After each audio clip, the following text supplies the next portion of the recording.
Nosso convidado de hoje, para falarmos sobre títulos de mercados emergentes, é Daniel Tassandin. Daniel, como você avalia o desempenho dos títulos de mercados emergentes, particularmente entre as hard currencies?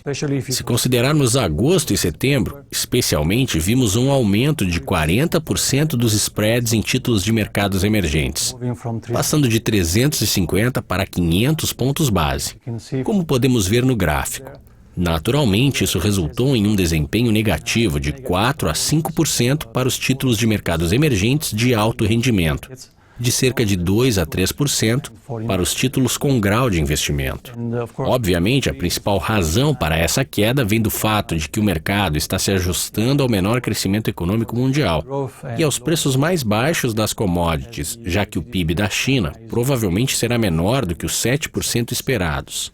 Isso está afetando o desempenho da classe de ativos. Entretanto, é interessante notar que temos extremos em termos de desempenho. Do lado negativo, temos o Brasil, que caiu 16%, e a Colômbia, com uma queda de 8%. Do lado positivo, temos a Rússia, que subiu 22%. Até mesmo os títulos chineses subiram 3%, apesar da queda do crescimento do PIB. Onde estão as potenciais oportunidades? Obviamente, as variáveis fundamentalistas estão se deteriorando nos mercados emergentes, mas acho que agora estamos nos estabilizando nesse nível baixo. Se considerarmos que os títulos de empresas de mercados emergentes estão rendendo entre 8% e 10% em termos anualizados, isso mais do que compensa qualquer risco potencial de reestruturação. Portanto, os níveis atuais são atraentes no longo prazo. No gráfico, podemos ver que um país em que apostamos no momento é o Brasil. O Brasil, como mencionei antes, teve o pior desempenho no último ano. Mas como aconteceu com a Rússia no ano passado, houve um aumento dos spreads, assim como vemos no Brasil atualmente. E em seguida, o país teve o melhor desempenho em 2015. Nós acreditamos que o Brasil provavelmente seguirá o mesmo padrão em 2016, principalmente porque o país agora tem uma moeda flutuante que o permite se adaptar aos preços mais baixos das commodities. A economia brasileira vai melhorar gradualmente no próximo ano e o risco país também vai melhorar.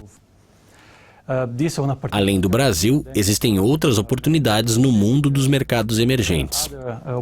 Por exemplo, temos uma empresa de telecomunicações no Chile, chamada VTR. Além disso, temos papéis de curto prazo da Petrobras, a empresa de petróleo estatal do Brasil. Temos um conglomerado na Indonésia chamado Theta Capital e uma empresa de telecomunicações na Rússia, Vimpelcom, que também tem atividades na Itália. Todos estes exemplos têm cerca de 8% de retorno, com uma baixa duração de 4 anos. Por isso, achamos que esses são nomes sólidos e atraentes como exemplo de exposição ao mercado emergente. Você mencionou o Brasil e a Rússia, mas os investidores parecem otimistas em relação à Índia. Qual é a sua perspectiva para o próximo ano? Do ponto de vista dos títulos em hard currency, eu não acho que a Índia esteja muito atraente no momento, porque a maioria das empresas não está produzindo entre 2% e 4%. Exceto talvez uma ou duas empresas de metal, como a Vedanta, que está especificamente relacionada a commodities. Em geral, os papéis da Índia não são atraentes em termos de rendimento. Certamente a Índia está se saindo muito bem de um ponto de vista econômico, especialmente por causa do programa de infraestrutura de gastos que o governo está implementando, tentando chegar à posição atual da China. Mas eu diria que essa notícia positiva já tenha sido antecipada pela maioria dos títulos indianos. Daniel, muito obrigado pela participação. Muito obrigado. Obrigado pela audiência e continuem clicando de volta em nosso site para mais atualizações e entrevistas exclusivas. Até mais!